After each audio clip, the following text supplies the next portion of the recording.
Você já sentiu o peso de ser descartada por quem você mais ama no mundo, como se fosse um móvel velho que não combina mais com a decoração da sala? Pois eu senti. Senti o frio daquelas notas de papel na palma da minha mão e o vazio de uma vida inteira de dedicação sendo resumida a um valor de aluguel barato. Meu nome é Catarina Ribeiro, tenho 67 anos e aquela noite de terça-feira ficou marcada na minha alma com o ferro em brasa da ingratidão. O meu próprio filho, o meu Rodrigo, o menino que eu embalei no colo e por quem eu deixei de comer tantas vezes para que ele tivesse o melhor, me olhou nos olhos e disse que eu era apenas um fardo. Ele não gritou. Foi pior. Ele falou baixo, com uma frieza que me gelou o sangue, enquanto segurava o bolo de notas de R$ 50 que havia acabado de sacar. Ele enfiou aquele dinheiro na minha mão, R$ 1.500, e me deu um prazo. Eu deveria sumir daquela casa antes do sol nascer. O motivo não foi uma briga. Não foi um erro meu. Não foi falta de ajuda nas tarefas domésticas. O motivo tinha nome, sobrenome e uma barriga de 7 meses que parecia dar a ela o direito de ser a dona do destino de todo mundo. Vanessa, minha nora, havia decidido que a minha presença a deixava desconfortável. Ela dizia que se sentia vigiada, que o estresse de me ver circulando pela cozinha fazia mal ao bebê e que o quarto onde eu dormia, o quarto que eu mesma ajudei a mobiliar, era essencial para montar o berçário dos sonhos dela. E o Rodrigo, o meu filho, escolheu o conforto do silêncio dela em vez do respeito pela mãe dele. Eu estava sendo expulsa da casa que eu ajudei a comprar, usando quase todas as economias que sobraram da morte do meu marido, para que uma criança que ainda nem tinha nascido pudesse ter um closet maior. A sala estava mergulhada em uma penumbra pesada, iluminada apenas pelo abajur de canto que eu mesma tinha escolhido quando nos mudamos, 5 anos atrás. Eu olhava para aquelas notas na minha mão e sentia uma náusea profunda. Rodrigo estava parado à minha frente, de braços cruzados, evitando encontrar o meu olhar.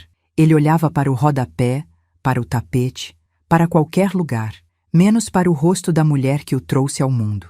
Lá no fundo do corredor, na soleira da porta do quarto do casal, eu via a silhueta da Vanessa. Ela não dizia nada, apenas acariciava a barriga com um ar de triunfo silencioso, como uma rainha que acaba de banir uma ameaça ao seu reino. A sensação de injustiça era tão sufocante que eu senti o ar faltar nos meus pulmões. 42 anos de uma vida inteira dedicada a ele. 42 anos sendo o suporte, o porto seguro, a cozinheira, a faxineira e a maior fã de cada passo que ele dava. E ali, naquele momento, eu não passava de um estorvo que precisava ser removido para que a casa ficasse limpa. Eu sei que muitas de vocês que estão me ouvindo agora podem estar passando por algo parecido ou conhecem alguém que viveu a dor da ingratidão familiar. É por isso que eu peço, do fundo do meu coração, se você se identifica com essa história, se você acredita no valor de uma mãe e de uma mulher que luta, curta este vídeo agora. Se inscreva no nosso canal para que mais histórias de superação cheguem a quem precisa de um abraço em forma de palavras. Comente aqui embaixo se você já passou por uma situação onde se sentiu desvalorizada e compartilhe com aquela amiga que precisa saber que o fim de um ciclo não é o fim da vida. A sua interação ajuda muito a fortalecer a nossa comunidade de mulheres fortes. Depois que o impacto inicial daquelas palavras passou, eu não implorei, não derramei uma única lágrima na frente deles. A Catarina que eles achavam conhecer, a vovó boazinha e submissa, morreu naquele instante. Eu devolvi as notas de R$ 1.500 para a mão dele. O dinheiro caiu no chão porque ele não esperava que eu fosse recusar. Eu disse a ele que não precisava do seu troco de pão, que a minha dignidade não estava à venda por valor nenhum, muito menos por um que mal pagaria um frete. Subi as escadas em silêncio, sentindo cada degrau como se estivesse escalando uma montanha. Entrei no meu quarto, aquele pedaço de mundo que eu achava ser meu porto seguro, e abri as 2 malas de couro antigo que guardavam o meu passado. Comecei a dobrar minhas roupas com uma calma que me assustava. Coloquei as blusas de tricô que eu mesma fiz, as saias que eu usava nos domingos e, por fim, a foto do meu falecido marido, o Joaquim. Olhei para a foto dele e senti um aperto no peito. Joaquim sempre dizia que eu era o coração daquela família, mas ele não estava aqui para ver o que o nosso filho havia se tornado. Antes de fechar a última mala, fui até a gaveta da mesinha de cabeceira e peguei o meu bem mais precioso, minha faca de confeiteira de cabo de madeira escurecido pelo tempo. Eu a embrulhei cuidadosamente no pano de prato de algodão que eu usava há décadas. Aquela faca era o símbolo de quem eu realmente era, antes de me tornar apenas a mãe do Rodrigo. Para entender como cheguei àquele ponto de ser chamada de fardo, eu preciso contar a vocês de onde eu vim. Minha história não começou naquela casa moderna de condomínio. Ela começou 40 anos atrás, em uma cozinha pequena, quente e enfarinhada, onde eu descobri que as minhas mãos tinham o poder de transformar açúcar e ovos em obras de arte. Eu não era apenas uma mulher que fazia bolos, eu era a Dona Catarina, a confeiteira que toda noiva da região sonhava ter em seu casamento. Joaquim e eu abrimos nossa primeira portinha quando o Rodrigo ainda usava fraldas. Era um esforço hercúleo. Eu acordava às 3 da manhã para bater massas à mão, porque não tínhamos dinheiro para batedeiras industriais. Eu me lembro do cheiro de baunilha misturado ao suor do meu rosto, enquanto eu confeitava flores de açúcar pétala por pétala, sob a luz de uma lâmpada fraca. Cada bolo que saía daquela cozinha era um pedaço do futuro do meu filho. Eu abri mão de comprar sapatos novos por anos para que ele pudesse estudar na melhor escola particular. Eu trabalhei com febre, com dor nas costas, com as pernas inchadas, tudo para que ele nunca soubesse o que era a palavra escassez. Quando o Joaquim adoeceu, as coisas ficaram ainda mais difíceis. Eu passava o dia no hospital e a noite na confeitaria. Eu era o motor que mantinha tudo funcionando. Rodrigo cresceu vendo esse esforço, ou pelo menos eu achava que ele via. Eu o ensinei a valorizar o trabalho, ensinei as receitas de família, como aquele bolo de cenoura com cobertura de chocolate, que era o favorito dele e que a avó dele fazia com tanto carinho. Eu achava que estava criando um homem com valores sólidos, mas a vida tem maneiras cruéis de nos mostrar que o caráter de alguém pode ser corroído pelo egoísmo. Após a morte do Joaquim, eu me fechei um pouco para o mundo dos negócios. Vendi o ponto da confeitaria principal, mas nunca parei de aceitar encomendas especiais para as famílias mais antigas da cidade. O dinheiro que ganhei na venda, eu guardei. Joaquim, antes de partir, teve uma conversa muito séria comigo no hospital. Ele parecia prever que o mundo mudaria. Ele me fez abrir uma conta poupança em um banco diferente, um que o Rodrigo não tivesse acesso, e me fez prometer que eu nunca contaria sobre esse dinheiro a ninguém, nem mesmo ao nosso filho. Catarina, ele disse com a voz fraca, isso aqui é a sua liberdade. Prometa que só vai usar se precisar recomeçar a sua vida do zero. O Rodrigo tem o caminho dele, mas você precisa garantir o seu. Na época, achei que ele estava sendo pessimista, mas guardei o segredo. Durante 5 anos, vivi com o Rodrigo e a Vanessa. Eu cuidava de tudo. Lavava as roupas de marca deles, limpava os banheiros, cozinhava refeições saudáveis para que a Vanessa tivesse uma gravidez tranquila. Eu era a rede de apoio que eles não pagavam. Mas para a Vanessa, eu era uma intrusa. Ela vinha de uma família que valorizava as aparências acima de tudo, e uma sogra confeiteira, com mãos marcadas pelo trabalho e cheiro de farinha, não combinava com o estilo de vida que ela queria projetar no Instagram. Ela queria uma casa de revista, sem velharias e sem uma senhora de 67 anos ocupando o melhor quarto da casa. Naquela noite da expulsão, eu desci as escadas carregando o peso do meu passado nas malas. Passei pela cozinha, onde apenas algumas horas antes eu estava preparando um caldo para o jantar deles. O silêncio da casa era ensurdecedor. Rodrigo não se moveu do lugar onde estava. Vanessa continuava estática, observando minha partida como se estivesse assistindo a um filme de suspense que finalmente chegava ao fim que ela desejava. Eu não disse adeus. Não dei a eles o gosto de ouvir minha voz embargada. Cruzei a porta da frente e senti o ar frio da noite bater no meu rosto. Eu tinha R$ 1.500 que ele jogou no chão e que eu deixei lá, e uma conta bancária secreta que eles nem sonhavam que existia. Mas mais do que isso, eu tinha o meu nome. Naquela cidade, se você falasse em bolo da Catarina, as portas se abriam. Eles achavam que estavam me jogando no lixo, mas estavam apenas me devolvendo para o mundo onde eu sempre fui rainha. Caminhei até o portão do condomínio, chamando um táxi pelo celular com as mãos ainda trêmulas. Enquanto o carro não chegava, eu olhei para trás, para aquela casa iluminada e moderna. Eu vi a luz do meu antigo quarto se apagar.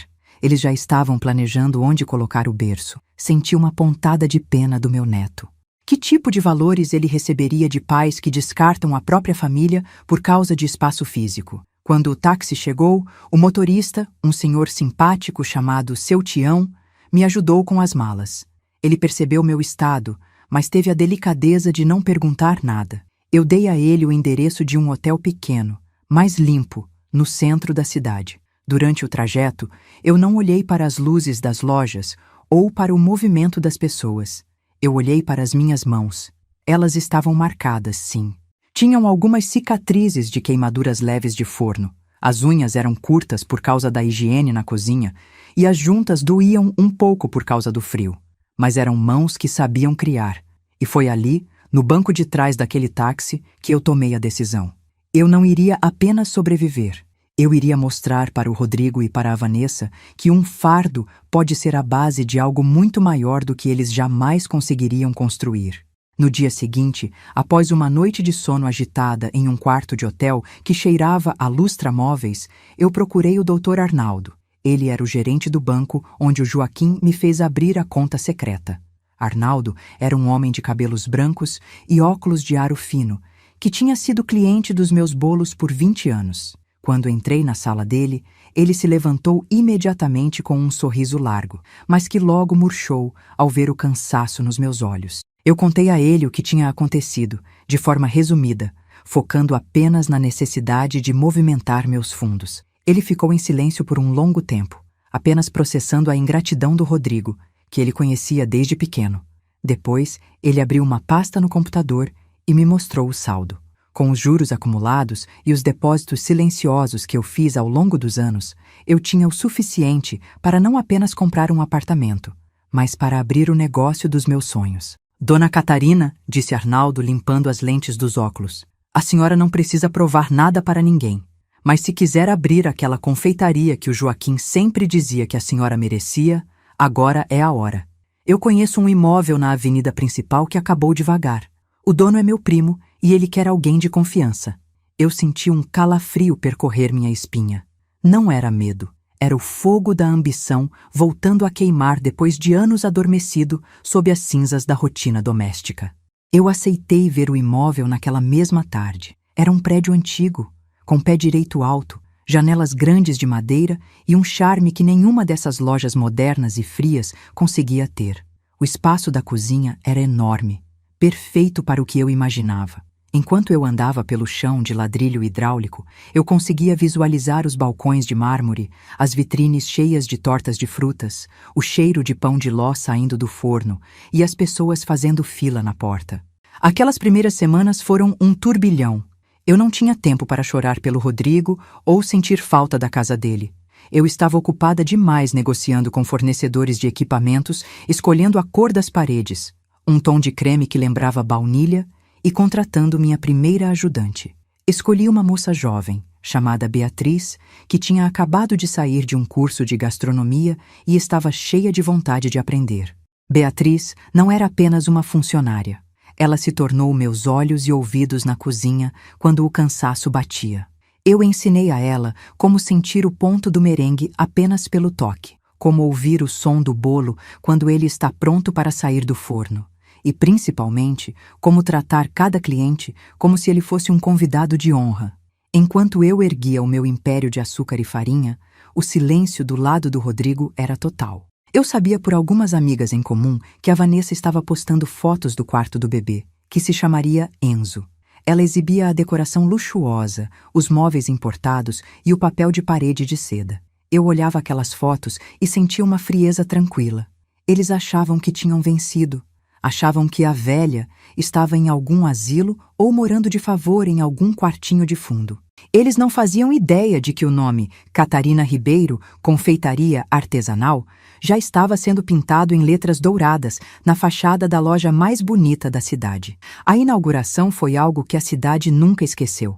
Eu não gastei um centavo em anúncios de jornal. Eu apenas enviei pequenos mimos, caixas de brigadeiros gourmet e fatias da minha famosa torta de nozes para as pessoas que me apoiaram durante 40 anos. Mandei para as colunistas sociais, para as donas de boutiques, para os médicos e advogados que frequentavam a loja do Joaquim. O resultado foi que, no dia da abertura, a fila dobrava o quarteirão. As pessoas não queriam apenas comer um doce, elas queriam o retorno da Dona Catarina. Eu estava lá, usando um dolman branco impecável, com o meu nome bordado em azul marinho. Minhas mãos, aquelas que o meu filho desprezou, foram apertadas por centenas de pessoas naquele dia. Recebi flores, abraços e pedidos de desculpas de gente que sentia falta do meu trabalho. A confeitaria se tornou um sucesso estrondoso em menos de 2 meses. Eu não parava um segundo. Começamos a fornecer sobremesas para o melhor hotel da região, o Plaza Imperial. O gerente de lá, o Sr. Humberto, disse que nunca tinha provado nada igual e que os hóspedes estrangeiros estavam encantados. Eu estava ganhando mais dinheiro do que jamais imaginei, mas o que realmente me satisfazia era a sensação de que eu tinha o controle da minha vida novamente. Eu já não era mais o fardo, eu era a provedora de empregos, a criadora de memórias e a referência de sucesso na cidade. Mas, enquanto a minha vida florescia, a vida que o Rodrigo e a Vanessa construíram sobre a base da ingratidão começou a rachar. Eu recebia notícias fragmentadas. Sabia que a Vanessa tinha parado de trabalhar logo após o nascimento do bebê, alegando que precisava de dedicação total ao filho. O problema é que o estilo de vida que ela levava era caro demais para o salário do Rodrigo. Ele era um bom gerente de vendas, mas não era um milionário. Eles tinham prestações altíssimas daquela casa, o financiamento de 2 carros de luxo e uma nora que não aceitava nada menos que o melhor. Sem a minha ajuda em casa, eles tiveram que contratar uma babá e uma empregada doméstica, o que pesou ainda mais no orçamento. E a Vanessa, que antes me chamava de estresse, agora descobria que o verdadeiro estresse era cuidar de um recém-nascido, de uma casa e de um marido frustrado, tudo isso sem a sabedoria de uma mãe por perto. O tempo foi passando, e cada mês que a barriga da Vanessa crescia, e depois, cada mês que o pequeno Enzo completava, eu me tornava mais forte. Eu não procurei por eles. Eu sabia que, no fundo, a lei do retorno nunca falha. Ela é lenta, mas é precisa como o tempo de cozimento de um soufflé. Se você tira a base de uma estrutura, ela pode aguentar por um tempo, mas ao primeiro sinal de tempestade, as rachaduras aparecem, e a tempestade deles estava apenas começando a se formar no horizonte. Eu continuava ali, no meu balcão, servindo café e fatias de felicidade, esperando o dia em que a vida traria a conta para eles pagarem. E eu sabia que quando esse dia chegasse, eles não teriam R$ 1.500 suficientes para cobrir o prejuízo emocional que causaram. Os meses voavam entre o aroma de canela e o som constante da campainha da porta da confeitaria. Mas no meu coração, o tempo parecia ter uma cadência diferente. Eu não era mais a mulher que aceitava migalhas de atenção. Eu era a Dona Catarina, a dona do meu destino e de um faturamento que crescia a cada fechamento de caixa. Mas a vida, na sua infinita ironia, adora colocar à prova a nossa firmeza. Foi em uma tarde de quarta-feira, enquanto eu finalizava um bolo de 3 andares para as bodas de ouro de um casal tradicional da cidade, que o primeiro sinal do desmoronamento do Rodrigo chegou até mim. Não foi um telefonema dele, nem uma visita. Foi através do seu Jorge, o meu fornecedor de laticínios de longa data, um homem que me conhecia desde que o Rodrigo ainda engatinhava entre os sacos de farinha da minha antiga cozinha. Jorge entrou pelos fundos da loja, como sempre fazia, para descarregar as caixas de manteiga e creme de leite fresco. Ele tinha um semblante pesado, o tipo de expressão de quem carrega uma notícia que queima na língua. Ele parou diante da bancada, tirou o boné e coçou a cabeça, evitando o meu olhar por alguns segundos. Dona Catarina, ele começou, a voz meio rouca. Eu não queria ser o mensageiro de coisa ruim, mas eu sei o quanto a senhora lutou para construir o que tem. E me dói ver o que está acontecendo com o seu legado. O meu estômago deu um nó. Eu sabia exatamente do que ele estava falando. Ele contou que o Rodrigo não pagava as faturas da distribuidora de laticínios há 3 meses. Contou que ele tinha trocado os produtos de primeira linha por misturas baratas e gordura hidrogenada para tentar economizar, o que fez os clientes antigos fugirem. Eles estão devolvendo tudo, Dona Catarina. A comida está chegando fria, o sabor sumiu. O seu filho está perdendo a mão e a cabeça. Naquele momento, eu senti uma mistura de tristeza profunda por ver o meu trabalho de décadas ser jogado no lixo e uma frieza que me assustou. Eu apenas agradeci ao Jorge, assinei a nota e continuei alisando o chantilly do bolo. Eu precisava de ordem. Eu precisava de clareza. Foi nessa mesma semana que o Sr. Ricardo Mendes entrou na minha vida. Ricardo não era um cliente comum. Ele era um empresário do ramo hoteleiro e de investimentos, um homem que emanava autoridade e sofisticação, mas que tinha um olhar cansado de quem já viu de tudo nesse mundo dos negócios. Ele apareceu na confeitaria no final de um expediente, quando a maioria dos clientes já tinha ido embora. Ele pediu um café preto e uma fatia da minha torta de maçã com especiarias. Vi quando ele deu a primeira garfada. Ele fechou os olhos, mastigou devagar e ficou em silêncio por um longo tempo. Depois, ele limpou os lábios com o guardanapo e pediu para falar com a dona. Dona Catarina, ele disse quando me aproximei. Eu já comi em restaurantes estrelados em Paris, Nova York e Tóquio. Mas o que eu acabei de provar aqui não é apenas técnica. É a alma. É a história de alguém que sabe exatamente quem é. Ricardo não estava ali por acaso. Ele tinha ouvido os boatos sobre a confeiteira que foi expulsa de casa e que, em poucos meses, se tornou o fenômeno da cidade. Ele me contou a sua própria história.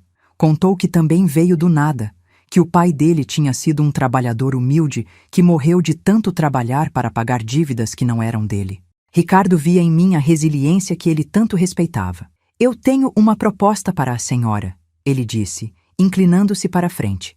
Eu tenho recursos, tenho contatos e tenho um faro infalível para o sucesso. E o seu sucesso está apenas começando. Mas eu sei que o seu filho está destruindo o que a senhora construiu. Eu quero ajudar a senhora a retomar o controle, não apenas por vingança, mas por justiça. Ricardo se tornou o meu aliado mais estratégico. Ele não agia com o coração, mas com números e leis. Ele me apresentou a doutora Helena, uma advogada especialista em direito patrimonial e sucessório, uma mulher de olhar afiado e palavras precisas. Helena se tornou a minha segunda aliada nessa jornada. Ela começou a investigar a fundo a situação financeira do Rodrigo e da Vanessa. O que ela descobriu foi muito pior do que eu imaginava. Eles não estavam apenas em dificuldades, eles estavam em queda livre. A casa, aquela mesma casa da qual eu fui expulsa, estava com o financiamento atrasado em 5 meses. Os carros estavam com busca e apreensão decretada. O nome do Rodrigo estava sujo em todas as instâncias possíveis. Eles estavam mantendo as aparências para os vizinhos e para as redes sociais, mas por dentro, o castelo de cartas estava ruindo sob o peso da ganância da Vanessa e da incompetência do meu filho. Dona Catarina, Helena me explicou em uma reunião privada na minha pequena sala nos fundos da loja, o banco está prestes a leiloar o que restou das empresas e a própria residência deles. Se a senhora quiser, nós podemos comprar essa dívida antes que ela vá para o mercado de cobrança. A senhora se tornaria a credora oficial do seu filho. O destino dele passaria a estar, literalmente, nas suas mãos. Olhei para a doutora Helena e depois para o senhor Ricardo. Eu senti um peso enorme nos ombros. Eu não queria destruir o meu filho, mas eu sabia que, se ele continuasse naquele caminho, ele se destruiria sozinho. A Vanessa nunca aprenderia o valor do trabalho se alguém não a confrontasse com a realidade nua e crua da falta de dinheiro. Enquanto planejávamos cada passo com a precisão de um cirurgião, a Beatriz, minha ajudante fiel, me dava o suporte emocional que eu precisava. Ela via as minhas olheiras, percebia quando eu perdia o apetite e estava sempre pronta com uma xícara de chá de hortelã e uma palavra de carinho. Dona Catarina, a senhora é a mulher mais forte que eu já conheci. O que a senhora está fazendo é dar uma lição de vida para eles. É o maior ato de amor que uma mãe pode ter, ensinar o filho a ser homem. Beatriz era o meu porto seguro no meio da tempestade. Ela me lembrava que o sucesso da confeitaria era real, que as pessoas me amavam e que eu não era o fardo que o Rodrigo disse que eu era. Eu passava as noites em claro, revisando os documentos que a doutora Helena me enviava. Eu via as faturas de cartão de crédito da Vanessa, sapatos de marca, joias, enxoval importado para o bebê. Tudo feito com um dinheiro que eles não tinham, enquanto as contas de luz da empresa estavam prestes a ser cortadas. A injustiça me queimava por dentro. Como eles tiveram a coragem de me jogar na rua para manter aquele luxo de fachada? Como o Rodrigo pôde ser tão cego a ponto de não ver que estava sendo usado pela própria esposa, que o incentivava a descartar a mãe para ter mais espaço e menos despesas? O contraste era doloroso. De um lado eu, trabalhando 16 horas por dia, construindo algo sólido do nada. Do outro, eles, destruindo uma herança de 40 anos por causa de ego e status. O senhor Ricardo Mendes me ensinou que nos negócios o tempo é a arma mais poderosa. Espere, Catarina. Deixe o desespero bater na porta deles. Quando o oficial de justiça aparecer com a primeira ordem de despejo, o Rodrigo vai perceber que o orgulho não enche a barriga. E o tempo passou. O 9º mês após a minha expulsão chegou, e com ele a notícia de que o Enzo, o meu neto, tinha nascido. Eu soube por uma foto que uma vizinha me mostrou no celular. Ele era lindo. Tinha os olhos do Joaquim, o meu falecido marido. Senti um aperto no coração. Eu queria estar lá. Queria segurar aquele menino no colo, sentir o cheiro de bebê e dizer que a vovó estava ali. Mas eu não podia ser a vovó que paga as dívidas e aceita ser humilhada em troca de um sorriso forçado da nora. Eu precisava ser a mulher que o Rodrigo respeitaria, nem que fosse pelo medo da perda. As informações que o senhor Ricardo me trazia eram cada vez mais sombrias. O Rodrigo tinha tentado um empréstimo com agiotas para cobrir os rombos mais urgentes, uma decisão desesperada que só mostrava o quanto ele estava perdido. A Vanessa tinha tido complicações pós-parto, não físicas, mas emocionais. Ela não aguentava o choro do bebê, não aguentava a falta de empregados e, principalmente, não aguentava ver que o mundo perfeito que ela idealizou no Instagram estava sendo invadido por cartas de cobrança e ligações de bancos. O estresse que ela dizia sentir por causa da minha presença agora era um estresse real, causado pela própria incompetência e falta de caráter. Eu estava pronta. O plano estava traçado. Com a ajuda do capital que o senhor Ricardo investiu e das minhas próprias economias, nós compramos o título da dívida da casa deles e das empresas restantes. Eu não era mais apenas a mãe que foi expulsa. Eu era a proprietária legal do teto sob o qual eles dormiam. Eu era a dona dos móveis que a Vanessa escolheu com tanto desdém. Eu tinha o poder de colocá-los na rua com a mesma facilidade com que o Rodrigo me deu aqueles R$ 1.500 e me mandou embora antes do amanhecer. Mas eu não faria isso do mesmo jeito. Eu faria com que eles sentissem o peso de cada escolha, de cada palavra e de cada omissão. A tensão aumentava a cada dia. Eu via o movimento na confeitaria e, às vezes, sentia que o Rodrigo estava por perto, vigiando, tentando entender como eu tinha conseguido dar a volta por cima. Eu sabia que o encontro era inevitável. Eu sabia que, mais cedo ou mais tarde, o orgulho dele seria quebrado pela necessidade. E foi exatamente o que aconteceu. Em uma manhã cinzenta, a mesma Beatriz entrou na cozinha com o rosto pálido. Dona Catarina, o seu filho está lá fora. Ele quer falar com a senhora. Ele parece muito mal. Parei o que estava fazendo. Respirei fundo, sentindo o ar entrar nos meus pulmões com uma força que eu não sabia que tinha. Olhei para as minhas mãos enfarinhadas, as mãos que o Rodrigo chamou de fardo. Limpei-as no meu avental branco impecável, ajeitei o meu dolmã e caminhei em direção ao salão da confeitaria. Eu não era mais a mãe que implorava por afeto. Eu era a mulher que tinha vencido a maior batalha da sua vida e estava prestes a mostrar para o meu filho que o valor de uma mãe não se mede em metros quadrados, mas na integridade de quem nunca desiste. Quando cruzei a porta da cozinha e entrei no salão, vi a silhueta dele contra a luz da vitrine. Rodrigo estava mais magro, os ombros caídos, as roupas que antes eram impecáveis agora pareciam gastas. Ele olhou para mim. E pela primeira vez em anos, eu vi o menino que eu criei, mas envolto em uma camada de vergonha que quase o impedia de falar. O confronto estava apenas começando, e eu sabia que cada palavra que sairia da minha boca agora seria o preço que ele teria que pagar pela sua redenção. Anons Urms, tabela de comparação, a ascensão e a queda. Aspecto: Dona Catarina, a virada; Rodrigo e Vanessa, a queda. Situação financeira: independente, lucros crescentes, reserva estratégica, dívidas milionárias, insolvência, busca e apreensão.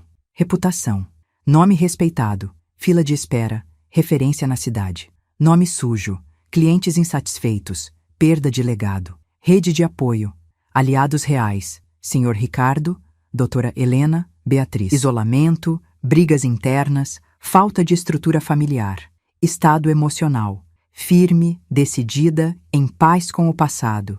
Desesperados, envergonhados, sobrecarregados. Moradia. Vida nova, controle total do próprio espaço. Ameaça de despejo da casa que a mãe ajudou a comprar. O caráter de um homem é o seu destino. O Rodrigo achou que estava limpando a casa ao me expulsar, mas ele estava apenas removendo o único pilar que ainda segurava o teto dele. Rodrigo deu um passo incerto em minha direção, seus olhos percorrendo cada detalhe da confeitaria que eu havia construído. Ele via o brilho dos balcões, o movimento dos clientes que entravam e saíam e o respeito com que as pessoas me tratavam. Eu vi o momento exato em que a ficha caiu para ele. Ele percebeu que a mulher que ele tentou destruir não só sobreviveu, como floresceu em um jardim que ele nunca teria a capacidade de cultivar. Ele abriu a boca para falar, mas a voz falhou. Ele parecia um estranho, em um lugar onde o meu nome era a lei. Eu apenas fiquei ali, em silêncio, deixando que o ambiente falasse por mim. Cada detalhe daquela loja era uma prova da minha competência e da sua falha. Ele não era apenas o meu filho naquele momento. Ele era o homem que precisava aprender que a vida não aceita pagamentos em desculpas atrasadas quando o dano já foi feito no cerne do coração. A presença dele ali, no meio do meu sucesso, era o maior contraste que o destino poderia criar. Ele tentou sorrir, um sorriso amarelo e forçado, como se fôssemos uma família normal que estava apenas se reencontrando após uma viagem longa. Mas eu não retribuí. Meus olhos eram espelhos que refletiam a noite em que ele me entregou aqueles R$ 1.500. Eu podia sentir o cheiro da chuva daquela madrugada, o peso das minhas malas e a dor da sua indiferença. Rodrigo pigarreou, tentando recuperar um pouco da dignidade que ele mesmo havia jogado fora. Mãe, a loja está linda.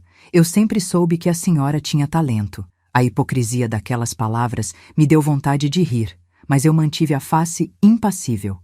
Eu sabia que ele não estava ali pelo meu talento. Ele estava ali pela minha salvação. E a salvação, como ele logo descobriria, tem um custo que não pode ser parcelado no cartão de crédito que a Vanessa já tinha estourado. O silêncio entre nós se estendeu como um abismo. Os clientes ao redor não faziam ideia do drama que se desenrolava ali, mas eu sentia os olhos da Beatriz me vigiando de longe, pronta para intervir se necessário. Eu não precisava de intervenção. Eu precisava que o Rodrigo dissesse o que veio dizer. Eu queria ouvir da boca dele o pedido de ajuda, a confissão do fracasso e o reconhecimento de que a fardo era, na verdade, a única coisa que mantinha a vida dele com algum sentido. Ele olhou para as mãos que não tinham um calo sequer, e depois olhou para mim. Mãe, eu não sei como dizer isso, mas nós estamos em uma situação muito difícil. Finalmente, a verdade começou a emergir das profundezas do seu ego ferido. E eu, Catarina Ribeiro, estava pronta para dar a ele a lição que o Joaquim não teve tempo de ensinar. Eu olhei para o Rodrigo, e por um segundo, o meu coração de mãe quis pular do peito e abraçá-lo. Foi um instinto antigo, aquele que me fazia correr quando ele caía da bicicleta ou quando ele tinha febre no meio da noite. Mas eu respirei fundo e senti o cheiro do café fresco e dos pães de queijo que estavam saindo do forno. Aquele aroma me ancorou na realidade. Eu não era mais a enfermeira de plantão dele. Eu era a mulher que ele tinha descartado. Rodrigo continuava ali, com as mãos enterradas nos bolsos da calça social, que parecia um pouco larga demais para ele agora. Ele olhava para os lados, inquieto, como se estivesse com medo de que algum conhecido o visse ali, pedindo clemência para a mãe que ele mesmo expulsou. Situação difícil, Rodrigo? Eu perguntei, deixando minha voz soar calma, quase casual, enquanto eu ajeitava uma pilha de guardanapos de tecido no balcão. Engraçado você usar essas palavras. Difícil foi a noite em que eu dormi em um quarto de hotel que não era meu, sem saber se teria para onde levar minhas malas no dia seguinte. Difícil foi o silêncio daquela casa quando eu desci as escadas e você nem sequer abriu a boca para dizer "Vá com Deus, mãe". Isso foi difícil. O que você está vivendo agora, isso se chama consequência. Ele baixou a cabeça e eu vi uma lágrima solitária correr pelo rosto dele. Ele tentou dizer que a Vanessa estava sofrendo muito, que o bebê não dormia, que as contas médicas tinham sido altíssimas e que a empresa de consultoria dele estava perdendo contratos um atrás do outro. Ele começou a listar os problemas como se estivesse lendo um relatório de danos. Falou da hipoteca, falou do condomínio atrasado, falou que a Vanessa sentia muita falta da minha comida e da minha ajuda, mas que tinha vergonha de me procurar. Ouvi tudo em silêncio. Cada palavra dele era como um eco de algo que eu já sabia, graças ao trabalho minucioso da doutora Helena e do Sr. Ricardo. Mas ouvir da boca dele tinha um sabor diferente. Era o sabor da derrota de quem achou que podia crescer pisando na própria base. Enquanto ele falava, minha mente viajou no tempo. Eu me lembrei de quando ele tinha 5 anos e eu estava começando a fazer os primeiros bolos para fora. Eu não tinha batedeira planetária, não tinha forno com convecção, não tinha nada além de um sonho e uma força que vinha do amor por ele. Eu me lembro de uma tarde específica em que o calor na nossa cozinha era quase insuportável. Eu estava batendo uma massa de pão de ló na mão, porque a batedeira barata que eu tinha havia queimado. O Joaquim, meu marido, estava trabalhando dobrado em uma oficina para ajudar nas contas. O Rodrigo estava sentado no chão da cozinha, brincando com uma colher de pau e um pote de plástico. Ele me olhou, com aqueles olhos enormes, e disse: "Mamãe, quando eu crescer, vou comprar uma casa de castelo para a senhora não precisar mais suar assim." Eu sorri, com os braços doendo e o rosto enfarinhado, e acreditei. Eu realmente acreditei que estava criando um príncipe. O que eu não sabia era que, ao dar tudo de mão beijada para ele anos depois, eu estava sufocando o homem que ele deveria se tornar. Eu me lembrei de cada sacrifício. Eu me lembrei de quando vendi minhas poucas joias de família para pagar o primeiro semestre da faculdade dele. Aquela faculdade de administração onde ele aprendeu a calcular lucros, mas esqueceu de como calcular o valor da gratidão. Eu me lembrei de quando o Joaquim morreu e o Rodrigo me disse que eu nunca ficaria sozinha. "A senhora vem morar comigo, mãe. A casa é sua." Ele disse isso com tanta convicção na época. E eu, boba, entreguei minhas economias, vendi o meu canto e fui ser o suporte dele. Eu investi não apenas dinheiro, eu investi minha vida naquela casa, onde no final eu não passava de um fardo. Rodrigo parou de falar e me olhou com uma expectativa infantil, achando que eu abriria o caixa, tiraria um maço de notas e resolveria a vida dele como sempre fiz. Mas eu não me movi. Eu disse a ele que precisava voltar para a cozinha, pois tinha uma encomenda grande para entregar. "Mãe, você não entendeu? Eles vão tirar a nossa casa. O Enzo, ele é só um bebê, ele não pode ficar na rua." Senti um aperto no peito ao ouvir o nome do meu neto, mas mantive a postura. Eu disse que sabia exatamente o que estava acontecendo, talvez até melhor do que ele. Rodrigo franziu a testa, confuso. Foi então que eu pedi que ele esperasse um minuto. Fui até o escritório nos fundos e peguei o cartão que a doutora Helena tinha me dado. Voltei ao salão e entreguei a ele. "O que é isso?" ele perguntou, girando o cartão entre os dedos. "É o contato da minha advogada, Rodrigo. Se você quer falar sobre a sua casa, sobre as suas dívidas ou sobre o seu futuro, você deve ligar para ela." Ele riu, uma risada nervosa e incrédula. "Advogada? Mãe, eu sou seu filho. Eu estou te pedindo ajuda, não um processo judicial." Eu me aproximei dele, o suficiente para que ele visse que não havia ódio nos meus olhos, mas também não havia mais aquela submissão cega. "Rodrigo, o tempo em que eu resolvia seus problemas com um bolo de cenoura e um abraço acabou no dia em que você me deu R$ 1.500 para eu recomeçar a minha vida. Você quis que a nossa relação fosse tratada como um negócio, como uma transação onde eu era um passivo que precisava ser cortado.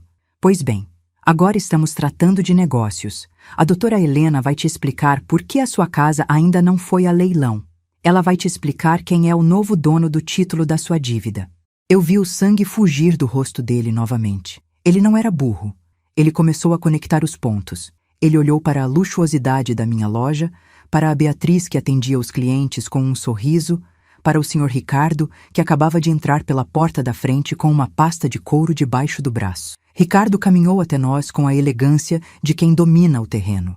Ele não disse nada, apenas colocou a mão no meu ombro em um gesto de apoio fraternal e olhou para o Rodrigo com uma mistura de pena e desdém. "Este é o seu filho, Catarina?" Ricardo perguntou com uma voz profunda que parecia ocupar todo o espaço. Eu assenti. Rodrigo olhou para o Ricardo e depois para mim, a confusão dando lugar ao pânico. Quem é esse homem, mãe? O que está acontecendo aqui? Eu não respondi. Deixei que o silêncio fizesse o seu trabalho. Naquela mesma tarde, recebi a doutora Helena na minha sala. Ela trouxe os relatórios atualizados. O banco tinha aceitado a nossa proposta de compra do lote de dívidas do Rodrigo. Eu agora possuía não apenas a hipoteca da casa, mas também as notas promissórias que ele tinha assinado com fornecedores desesperados. Eu tinha em mãos o poder de pedir a falência dele, ou de dar a ele uma última chance. Helena me olhou por cima dos óculos. Dona Catarina, a senhora tem ciência de que legalmente pode despejá-los em 30 dias?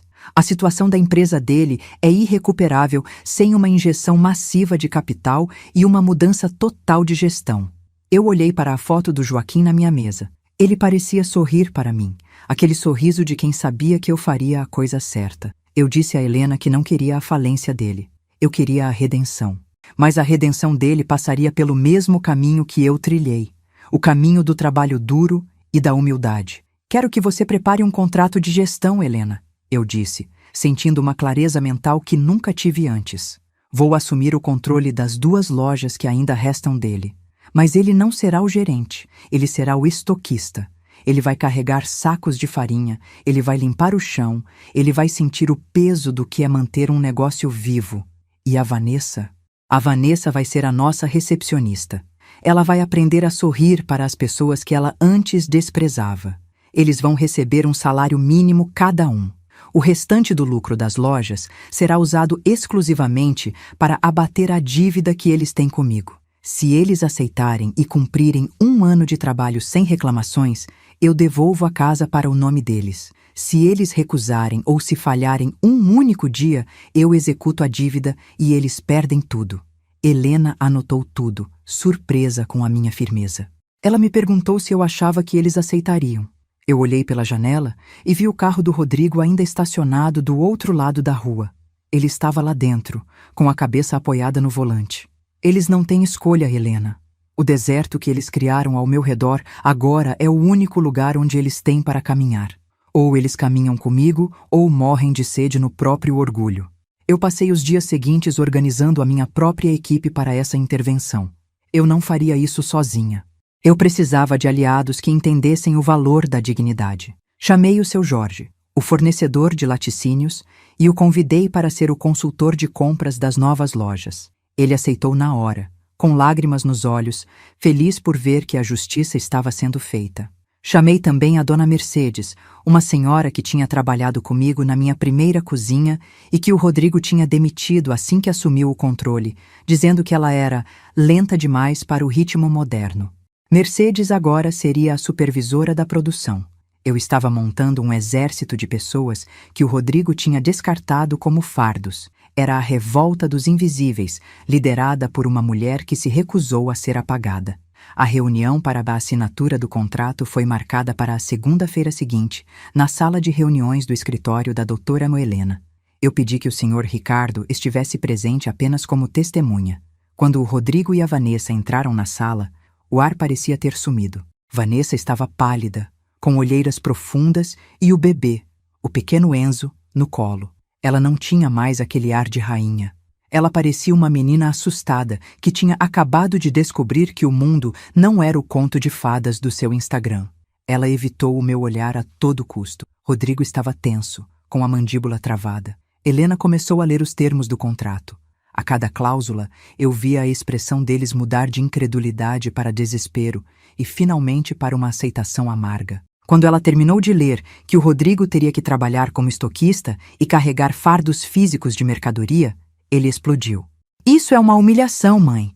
Você quer me ver no chão limpando o que eu mesmo construí? Você quer que as pessoas me vejam carregando caixas? Eu me levantei lentamente. Olhei para ele com toda a autoridade dos meus 67 anos de lutas. Humilhação, Rodrigo, é expulsar a própria mãe de casa com R$ 1.500 no bolso. Humilhação é chamar a mulher que te deu a vida de fardo. Carregar caixas é trabalho. Limpar o chão é higiene. O que eu estou te oferecendo não é uma humilhação, é um curso intensivo de caráter. Você passou a vida achando que o sucesso era um direito de nascença. Mas o sucesso é um empréstimo que a vida te faz e que você tem que pagar todo dia com suor e honestidade. Você destruiu o meu legado porque achou que era maior do que as pessoas que o construíram. Agora, você vai aprender a ser a base. Vanessa começou a chorar baixinho, abraçando o bebê com mais força. Dona Catarina, por favor. O Enzo, ele não tem culpa. Eu olhei para ela e senti uma pontada de compaixão, mas não deixei que isso me desviasse do plano. Exatamente, Vanessa. O Enzo não tem culpa. É por ele que eu estou fazendo isso. Eu não quero que ele cresça vendo um pai quebrado e uma mãe fútil. Eu quero que ele veja pais que souberam cair e principalmente que souberam ter a humildade de recomeçar do degrau mais baixo. Vocês têm 10 minutos para assinar. Se não assinarem, a doutora Helena vai entrar com o pedido de reintegração de posse da casa ainda hoje. Onde vocês vão dormir com esse bebê esta noite? Eu não sei. Mas eu sei que eu tenho um quarto de hóspedes na minha casa nova. Um quarto que está trancado para vocês até que eu veja que vocês mudaram. Rodrigo olhou para a Vanessa. Vi uma troca de olhares silenciosa entre eles. Não havia mais espaço para discussões. O abismo estava bem ali, na frente deles. Com a mão trêmula, o Rodrigo pegou a caneta e assinou. Vanessa fez o mesmo logo em seguida. Quando os papéis foram selados, eu senti um alívio imenso, mas também uma tristeza profunda. Eu nunca quis ser a carrasca do meu filho, mas às vezes a única forma de salvar alguém de um incêndio é derrubando a porta, mesmo que isso machuque. As primeiras semanas da nova rotina foram brutais para eles. Eu fiz questão de estar presente na abertura das lojas todos os dias. Eu chegava às 5 da manhã, no meu carro novo, e encontrava o Rodrigo descarregando o caminhão de farinha. Ele estava suado, com a camisa suja de branco e o semblante fechado. Eu passava por ele sem dizer nada, apenas verificando se a contagem das sacas estava correta. Eu o tratava como tratava qualquer outro funcionário, com respeito, mas com exigência. Vanessa ficava no balcão de atendimento. No começo, ela era ríspida com os clientes, não conseguia disfarçar o descontentamento. Eu a chamei no canto um dia, depois que uma cliente reclamou do atendimento. Vanessa, cada pessoa que entra por aquela porta é quem paga o leite do Enzo. Se você não consegue ser grata por isso, talvez você prefira procurar outro emprego, mas lembre-se, lá fora, ninguém vai te dar a chance que eu estou te dando. Ela engoliu em seco, limpou as lágrimas e voltou para o balcão. Naquela tarde, eu a vi sorrir pela primeira vez para uma senhora que pedia uma fatia de bolo de fubá. Foi um sorriso pequeno, forçado, mas foi um começo. Eu via o Rodrigo me observando de longe. Ele via como eu gerenciava a equipe, como eu negociava com os fornecedores que ele tinha afastado, como eu recuperava a confiança dos clientes antigos. Ele via que o segredo do meu sucesso não era uma fórmula mágica, mas a presença constante e o cuidado com cada detalhe. Eu percebi que ele estava começando a entender. O corpo dele estava mudando, ficando mais forte com o trabalho físico, mas a mente dele também parecia estar se limpando daquela arrogância tóxica. Ele começou a fazer perguntas sobre os processos, sobre as receitas. Um dia, ele me procurou no final do expediente, quando estávamos apenas nós dois na loja. Ele estava com as mãos sujas de graxa porque tinha tentado consertar um dos carrinhos de carga. Mãe, eu me lembro de quando a senhora fazia aquele glacê real que ninguém conseguia copiar. A senhora ainda tem aquela faca de cabo de madeira? Eu olhei para ele e pela primeira vez em meses vi um brilho de admiração genuína. Eu disse que sim, que a faca estava bem guardada. Eu fui um idiota, não fui? Ele perguntou com a voz embargada. Eu não respondi. Apenas coloquei a mão no rosto dele, limpando uma mancha de farinha.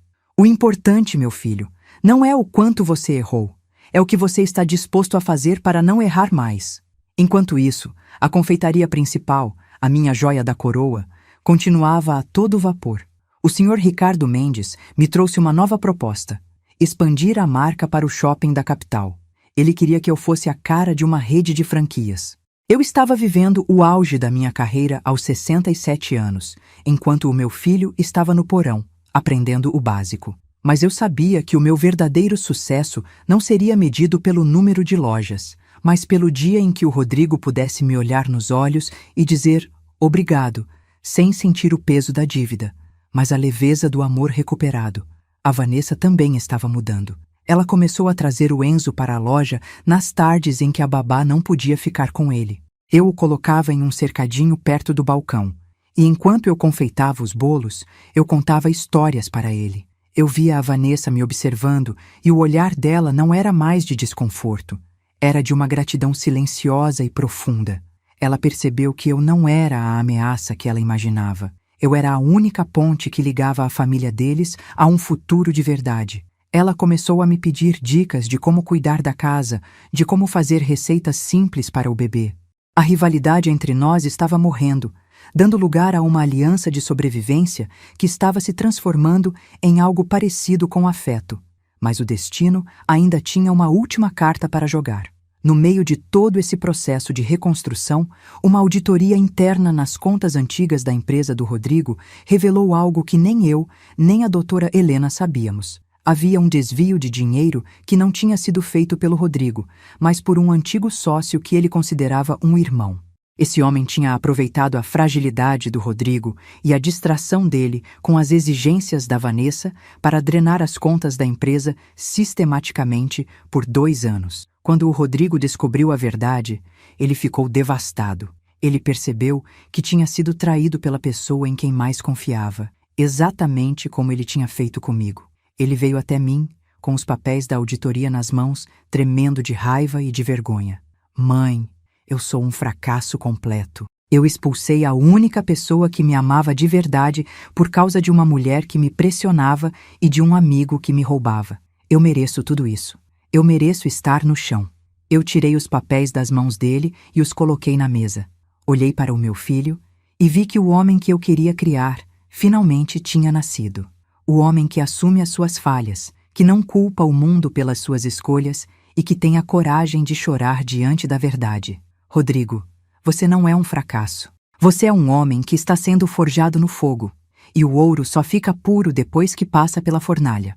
Agora, nós vamos usar essa prova para limpar o seu nome legalmente. E depois, nós vamos reconstruir o que sobrou. Mas desta vez, nós vamos fazer juntos. Não como patroa e empregado, mas como parceiros. Você aprendeu a lição? Ele me abraçou, um abraço apertado, desesperado, como se estivesse tentando recuperar todos os abraços que não me deu nos últimos anos. Eu senti as lágrimas dele no meu ombro, e naquele momento eu soube que a minha missão estava quase completa. O fardo tinha se tornado a âncora que impediu o navio dele de afundar de vez, e a vida, com toda a sua dureza, estava nos dando a chance de escrever um novo capítulo, um capítulo onde a farinha e o açúcar seriam apenas os ingredientes para uma história de perdão que seria muito mais doce do que qualquer bolo que eu já fiz. Eu continuei firme na minha rotina, mas o peso no meu peito tinha diminuído consideravelmente. A cada dia que passava, eu via o Rodrigo amadurecer. Ele não reclamava mais do peso das sacas de farinha.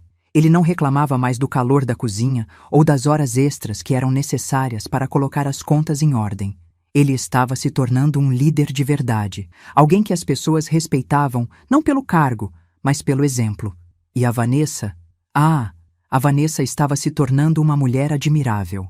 Ela começou a estudar gestão de atendimento e transformou a recepção das lojas em um lugar de acolhimento. O pequeno Enzo crescia sob os nossos olhos, rodeado de um amor que não era mais baseado em aparências, mas em verdade. Eu olhava para eles e sentia que o Joaquim, onde quer que estivesse, estava orgulhoso. Nós tínhamos passado pela tempestade, tínhamos perdido muito no caminho, mas o que sobrou era sólido. O que sobrou era família.